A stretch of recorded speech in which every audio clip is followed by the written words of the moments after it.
ভালো থেকো তোমার প্রিয় মানুষটাকে নিয়ে। বলো না মনে কি রাখবে, একটু ভালো আমাকে বাসবে। বলো না থেকে কি যাবে পাশে চিরকাল।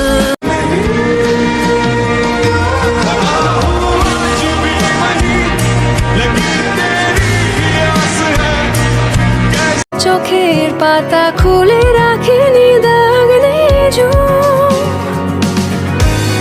যে ভালো থাকার জন্য ভালোবাসে সে কারণে অকারণে হারিয়ে যেতেই পারে, আর যে ভালো রাখার জন্য ভালোবাসে সে হাজার কষ্ট স্বীকার করেও পাশে থাকবে।